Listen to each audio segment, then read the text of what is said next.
دوران تجارت، دوران کاروبار ہم معاش کے جس ذریعے سے جڑے ہوئے ہوں، جس شعبے سے جڑے ہوئے ہوں،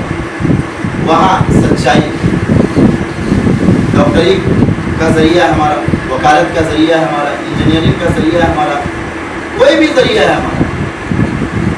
سچائی، خاص طور سے جھوٹی قسم کھانے سے پرہیز۔ حضور اکرم صلی اللہ تعالیٰ علیہ وآلہ وسلم نے فرمایا کہ جھوٹی قسم کھانے سے بچو۔ کیوں؟ اس لیے کہ اس سے ایسا تو معلوم ہوتا ہے کہ مال بڑھ رہا ہے لیکن خیر و برکت ختم ہو جائے۔ آپ صلی اللہ علیہ وسلم نے فرمایا کہ خیر و برکت ختم ہو جاتی ہے۔ اس لیے جو لوگ تجارت سے جڑے ہوئے ہیں اور تجارت کے جس شعبے سے جڑے ہوئے ہیں ان کو بنیادی طور پر اپنے اندر جو چیز لانی چاہیے، رسول پاک صلی اللہ تعالیٰ علیہ وآلہ وسلم کی تعلیمات میں ہمیں جو چیز ملتی ہے وہ یہ کہ سچائی اپنے اندر اختیار ہے۔ چوتھی چیز جو حضور اکرم صلی اللہ تعالیٰ علیہ وآلہ وسلم کی تعلیمات میں ہمیں ملتی ہے وہ ہے امانت داری۔ امانت داری، ایمانداری اس کو کہہ لیجیے۔ ہم لوگ امانت داری کو ایمانداری کے لفظ میں بولتے ہیں، ایماندار، کہ اگر کوئی کسی کو کچھ ادھر سے ادھر غلط طرح دے دیا سامان وغیرہ، اس کو بولتے ہیں کہ یہ بے ایمان۔ اسی کو ہماری شریعت کے اصطلاح میں امانت پر دیانت کہتے ہیں، امانت داری، دیانت داری۔ امانت داری کا خیال رکھیں، یعنی کوئی سامان 10 روپے کا ہے، 10 روپے کا مارکیٹ میں بک رہا ہے، ہم نے اس کو جو ہے 15 روپے میں بیچ دیا۔ 15 روپے میں بک رہا ہے، اس کو جو ہے 20 روپے میں بیچ دیا۔ تو اس لیے خراب مال بیچنے سے پرہیز کرنا، اور دوسری یہ کہ جو ہمارا نفع، یہ نہیں کہ بغیر نفع کے ہم بیچیں، شریعت یہ نہیں کہتی کہ بغیر نفع کے ہم بیچیں، لیکن نفع کی حد ہے، نفع کی فائدہ لینے کی حد ہے کہ جو مارکیٹ میں جو ریٹ چل رہا ہے اس کے حساب، بلکہ ہماری کوشش یہ ہونی چاہیے کہ ہم ریٹ کم رکھیں تاکہ لوگ ہمارے اخلاق سے، ابھی اخلاق کے بارے میں ہم نے سنا نا کہ تجارت میں ہمارے اخلاق سے لوگ متاثر ہوں، ہمارے پاس لوگ زیادہ سے زیادہ ہے۔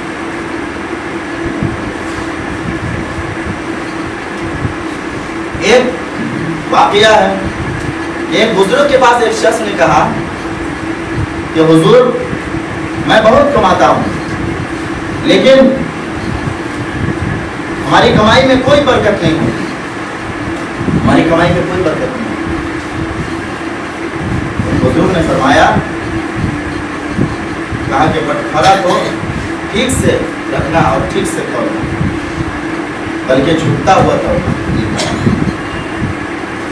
بزرگ کی اس ہدایت پر اس کاروباری نے عمل کرنا شروع کیا، اس کی تجارت میں برکت شروع ہو گئی، بہت مال بڑھ گیا، اتنا مال بڑھ گیا کہ بٹخرا اس نے سونے کا رکھا۔